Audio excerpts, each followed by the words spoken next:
नक्कीच आपण पाहतो की मनोज जरांगे पाटील हे सकाळपासूनच त्यांच्या संपर्कात आहे, ते या ठिकाणी येणार होते असं देखील माहिती स्वतः धनंजय देशमुख यांनी दिलेली होती, त्यांच्या संपर्कातच होते. मात्र आपण सचिन तुम्हाला मी थोडंसं थांबवते, पुन्हा एकदा तुमच्याकडे येते. सध्या खासदार बजरंग सोनवणे आपल्याशी जोडले गेलेत. सोनवणेजी, आत्ताच्या क्षणाला धनंजय देशमुख गायब झाले होते, मग आता ते पाण्याच्या टाकीवर चढलेले आम्हाला दिसत आहेत. काय नेमकं तुमचं त्यांच्याशी बोलणं झालं होतं याबाबत? त्यांनी तुमच्याकडे काही भूमिका स्पष्ट केली होती का? हे एवढी वाईट भयानक परिस्थिती आहे. मी आता अर्ध्या तासापूर्वी तिथं जाऊन आलेलो. मी तिथं गेलो त्यावेळेस जी आता जी बोला सोनवणेजी.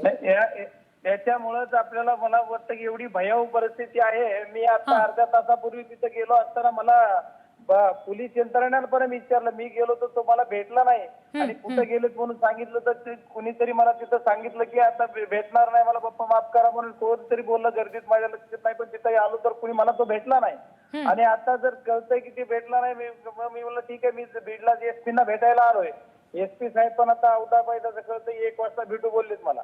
मी आता बीड पर्यंत आलोय, तोपर्यंत लगेच माहिती येते की तो पाण्याच्या टाकीवर पोलीस यंत्रणेला मी विचारलं कुठे आहे धनंजय देशमुख. म्हटलं तर त्यांनी सांगितलं की ते धनंजय घराच आहे आणि आम्ही आता त्यांना घरामध्ये त्यांना संरक्षण आहे पूर्ण. मी म्हणलं उद्या त्यांचं जर काही झालं तर रिस्पॉन्सिबिलिटी तुमची आहे. मी रात्री 12:30ला मला जसं याचे फाईट बघितलं त्यावेळेस ट्विट केलं आणि ट्विट करून पण सांगितलं की याला जर काही झालं तर याची सर्वस्वी जबाबदारी यंत्रणेची असेल. पण पोलीस यंत्रणा काय करते, शासन काय करतं, शासनाला आमचे माणसं मारायचेच का काय असं वाटतंय. शासन जाणीवपूर्वक आमचा तमाशा करतोय का काय अशी भीती वाटते. शासनाला आम्हाला न्याय द्यायचा सोडून विनाकारण आमच्याला विटीस धरायचं काम करतंय. शासनाकडे सगळे पुरावे असले पाहिजे, सगळं आहे तरी पण शासन काही करत नाही. ही आमच्यासाठी दुर्दैवी घटना आहे. आणि शासनाचे प्रतिनिधी जी काय आमच्याकडे येतात त्यांना सुद्धा माझी विनंती आहे की तुम्ही मायबाप शासनाला सांगा आणि लवकरात लवकर हे आंदोलन मिटलं पाहिजे याच्यासाठी की आरोपीला अटक करा. हे करायला आरोपी आणि ज्याचा मास्टर माइंड जे लोक आहेत, मोकामध्ये सुद्धा लोक किती ऍड होतात, किती मोकामध्ये साथ जे या गुन्ह्यात जे ज्यांच्यावर गुन्हा झालाय त्यांच्यावरच फक्त मोकाला होता आणि बाकीचे साथीदार त्याचं नाही.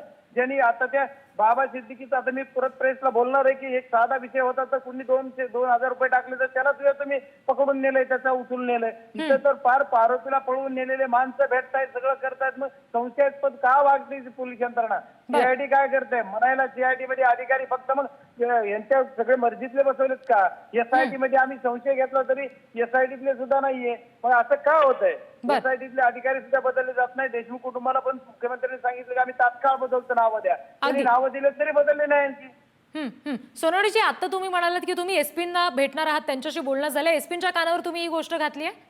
मी एसपींना आता तुमचा फोन आलेला, मी तसंच मी आता कळतंय मला की 2 मिनिट झाले की तो टाकीवर सापडतोय. मी या सगळ्या प्रकरणात तो मला भेटला नाही. त्याचं संरक्षण करा आणि त्याचं आंदोलन आपण थांबवलं पाहिजे सगळ्यांनी. लोकप्रतिनिधी म्हणून माझी जिम्मेदारी म्हणून मी त्याला भेटायला गेलेलो, माझी भेट झाली नाही. निश्चित. सोनवणेजी, धन्यवाद. ही सगळी सविस्तर प्रतिक्रिया आपण पुढारी न्यूजला दिलीत. यासाठी सध्याची दृश्य मसाजोग मधली धनंजय देशमुख पाण्याच्या टाकीवर चढलेत, आंदोलन करतायत, या गोष्टीकडे आपलं लक्ष असेल.